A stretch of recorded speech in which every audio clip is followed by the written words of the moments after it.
Professeur Mickaël Perromort, qu'est-ce qui vous aura le plus marqué?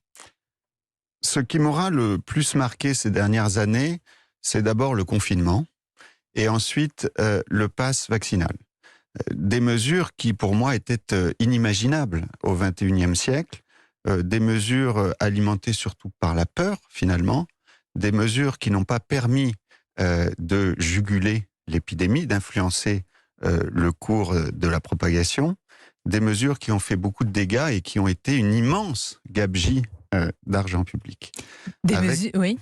avec le recul, je ne suis finalement qu'à moitié étonné que le gouvernement ait pris ces mesures. Hein.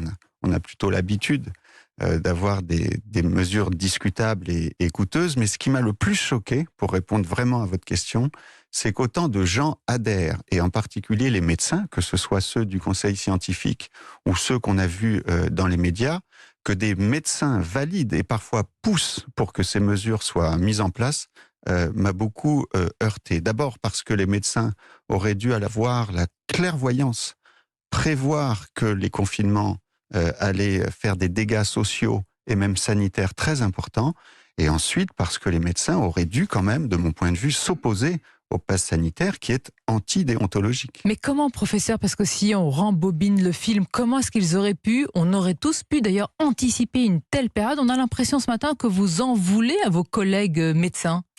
Je suis simplement surpris qu'il ne se soit pas davantage opposé, qu'il n'ait pas été davantage critique à des mesures liberticides et surtout inefficaces. Quand on fait le bilan du confinement, le bilan n'est pas bon. Et quand on fait le bilan du pass sanitaire, il n'est pas bon non plus. Et donc, encore une fois, que les politiques, dans l'urgence, aient été contraints de prendre ces mesures, ça ne m'étonne qu'à moitié. Mais que mes collègues médecins, beaucoup de médecins, aient poussé pour que ces mesures soient prises, ça, c'est ce qui m'aura le plus marqué Mais je pendant vais l'épidémie. poser la question plus directement. Est-ce que vous pensez que certains médecins avaient des intérêts par rapport à leur lien au laboratoire pharmaceutique? C'est tout à fait possible. Alors ça, Vous n'en avez pas, vous, professeur? Non, moi je n'ai aucun conflit d'intérêt. Alors il se dit, je n'en sais rien, que certains médecins ont des conflits d'intérêt avec les laboratoires. Peut-être que ceci explique cela. Je n'irai pas leur jeter la pierre, je n'en sais rien, mais en tout cas, je pense qu'ils n'ont pas été clairvoyants. Dans tout ce personnel, il y a aussi évidemment les soignants non vaccinés. La question se pose aujourd'hui au regard de notre situation et de la situation sanitaire. Est-ce qu'il faut les réintégrer, tous ces personnels soignants non vaccinés? Alors d'abord, il n'aurait pas fallu les exclure, ça c'est certain, surtout qu'on est en pénurie de personnel depuis bien longtemps.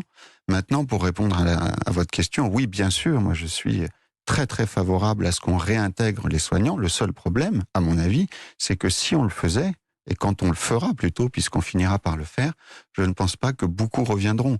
C'est-à-dire, vous pensez qu'ils sont perdus, entre guillemets, oui? Ah oui, d'abord, beaucoup ont changé de métier, hein, parce que ça a été vécu pour eux comme une humiliation.